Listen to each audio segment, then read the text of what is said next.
Well, good morning. I am Kenny Polcari, your host of the party, and today is Tuesday, February 28th, 2023. It is the final trading day of the month in what has been both a chaotic and kind of anxious month. So what is it that we need to know what happened yesterday and what's really going to happen today? Well, stocks churned yesterday, right, as they found support right at the trend line, and we spoke about that yesterday morning.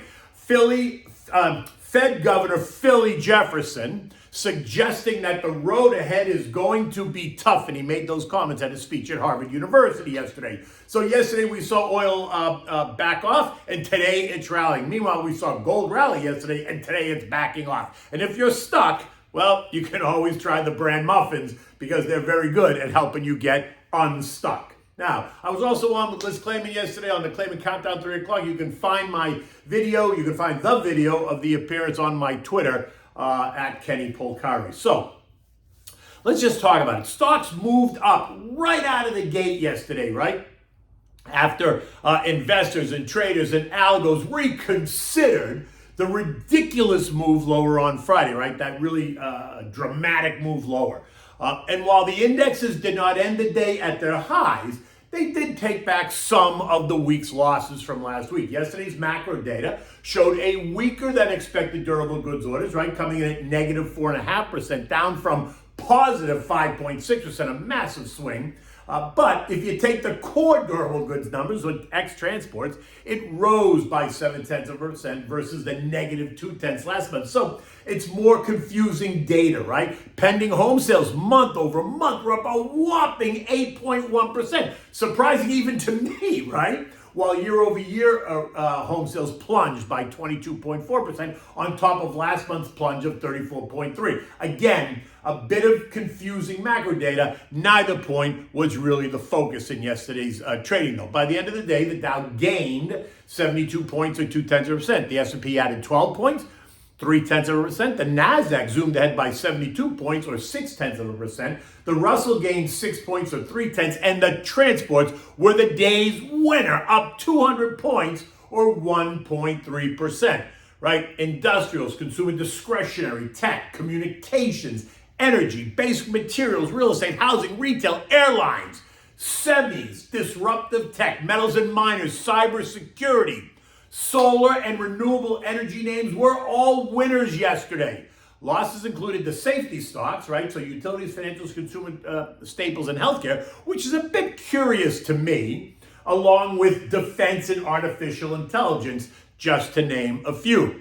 News in the M&A, right? Mergers and acquisitions category heated up as Pfizer is rumored to be in talks to take over Seagen, right? SGEN for more than $30 billion.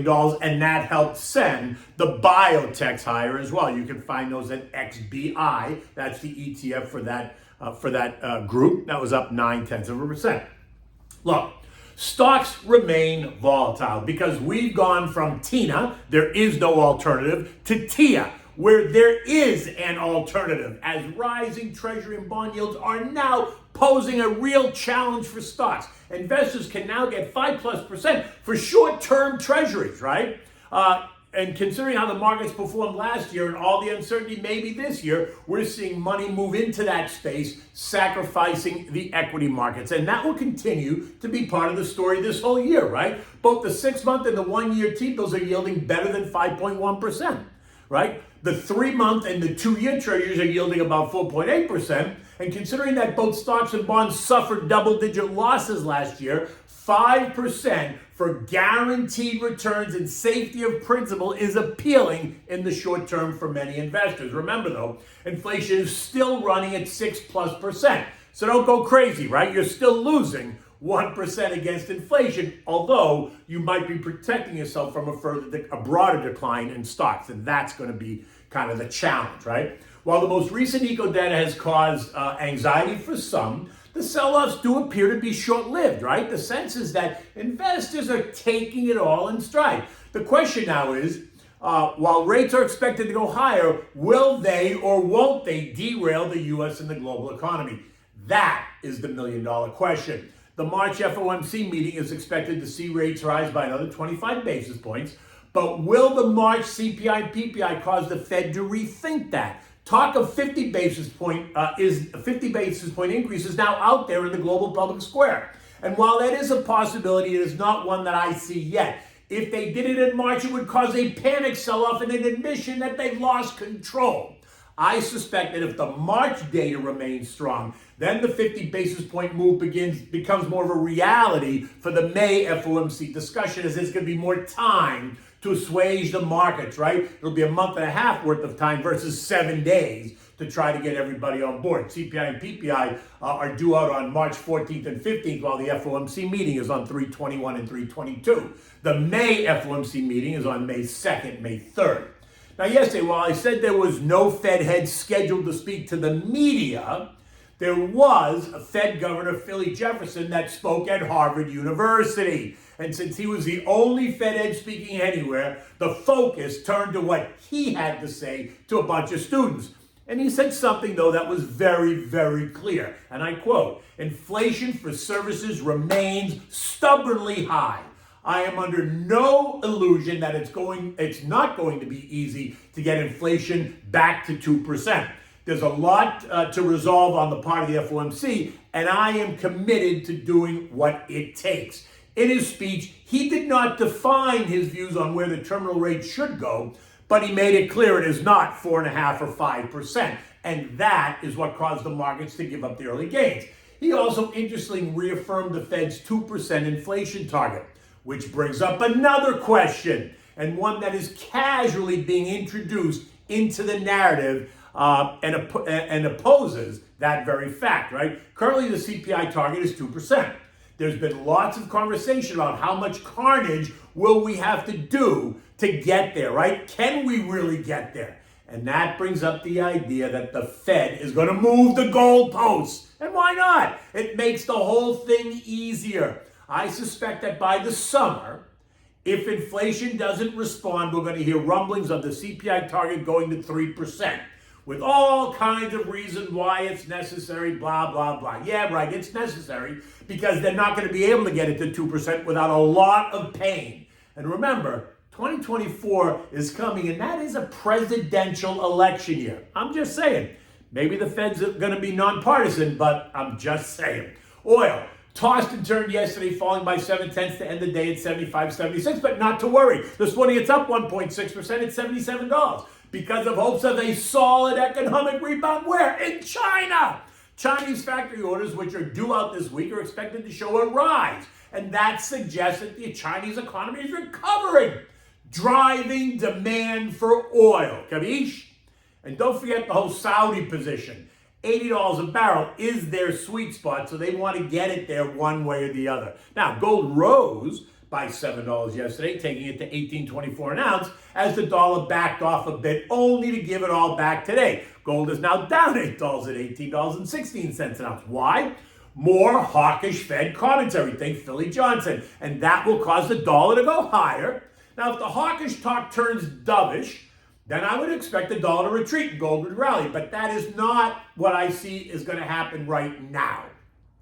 Remember, here are the levels to watch. If the dollar continues to push up, then expect gold and other precious metals to push lower. $1,800 is the key level for gold. It's currently trading at $1,816. While 106.50 is the resistance level for the dollar. That's currently trading at 104.66. So keep your eyes on both those levels to figure out where it's going next. Remember, the market is repricing the risk of higher rates in a slowing economy. Expectations for a terminal neutral rate are now anywhere between 5.5% and 6%, with some suggesting that it might even need to go higher. And while it is still too early to make that call, it has to be part of the analysis when putting money to work. Eco data today includes wholesale and retail inventories, the housing price index, and the consumer board confidence number, right, of 108.5. None of these data points is going to drive the action today. None. The focus is going to remain on the Fed, on inflation, and on what's coming next. U.S. futures are up small this morning, as investors appear to be shrugging off the latest surge in bond yields as inflation remains the issue. Dow futures up 45, the S&P up 6, and Nasdaq's up about 20. The Russell is ahead by 4. Now, Citibank, they tell us that investors are becoming more pessimistic building larger positions in short bets, right? They added $3 billion to the short bets while taking money out of equities, right? They took about $5 billion out of equities, putting that money into short duration treasuries. Okay.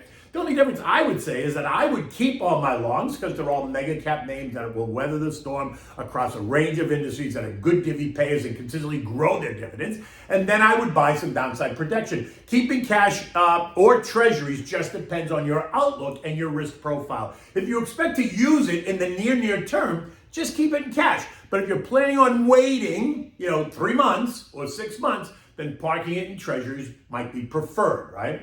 European markets are all slightly higher this morning as well. Inflation in France and Spain came in hotter than expected for the month of February, and that's not that good for the Europeans.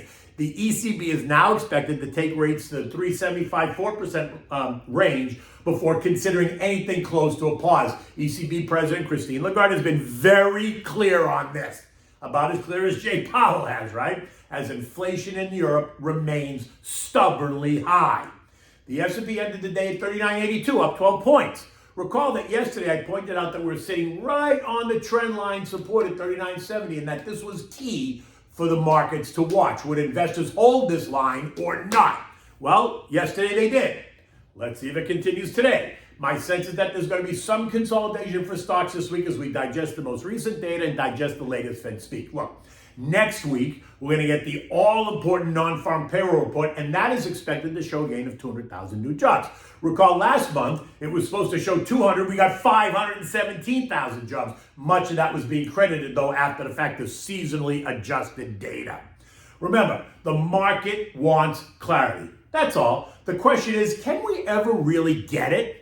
The answer is, honestly, you're never going to get complete clarity. So you need to create a plan that works for you, and then you need to stick to it. Investing is dynamic. It is not static. It's not a set it and forget it type of trade. It's constantly changing, so you need to remain fluid. Not crazy, just fluid enough to take advantage of the opportunities that are created by the chaos, knowing when to jump in, when to add, and maybe when to step back, right? Watch that video because we talk about it. Okay, so what do we have for dinner tonight? Well, it's not really dinner. It's more breakfast, and it's a Bran Muffin. This is the classic Kellogg's recipe. You find it on the side of the all-brand box, right? But it's always good when you're feeling a bit stuck. And right now, the market feels a little bit stuck. So we're going to try the warm Bran Muffins with a large glass of ice-cold whole milk. Oh, my God. Reminds me of being a kid at the Cape. Anyway, for this, you're going to need 1.5 cups of flour, 2 teaspoons of baking powder, a 1/4 cup of sugar, a 1/4 teaspoon of salt, 2 cups of Kellogg's All Brand, 1 1/4 cup of whole milk, 1 beaten egg, a 1/4 cup of vegetable oil, raisins. You can also mix it up with bananas and walnuts if you want. I also add in 1 stick of melted butter. Of course I do. The butter just makes it that much more delicious. Preheat the oven to 400 degrees. Combine all the dry ingredients and then set it aside. Add the milk to the Bran cereal and let it sit for a couple of minutes just so the cereal gets kind of soft. Then add the egg and the oil. In the mixer, add the cereal and then slowly add the dry ingredients, right? Making sure to mix it well. Now add all the melted butter and continue to mix it for another minute or 2. Now, using a tablespoon, fill the muffin pan, right? That you've greased it, you've sprayed it with Pam or grease or whatever.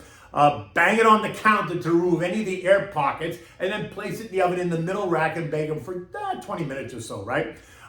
Serve these immediately when they come out, when they're still warm. Have plenty of butter on the table, and naturally, you have to include a large, cold, ice-cold glass of milk. Now, you can use, 2% milk if you want. Whole milk is always great, although I will say that as an adult, whole milk is probably too heavy for me, although it just so reminds me of being a kid. In any event, it's another spectacular day here in South Florida. I'm on my way to Baton Rouge, Louisiana this afternoon. I'll be broadcasting from the Southern University tomorrow, where I'm giving a speech on financial services, and I'll be back on Thursday. Until then, take good care.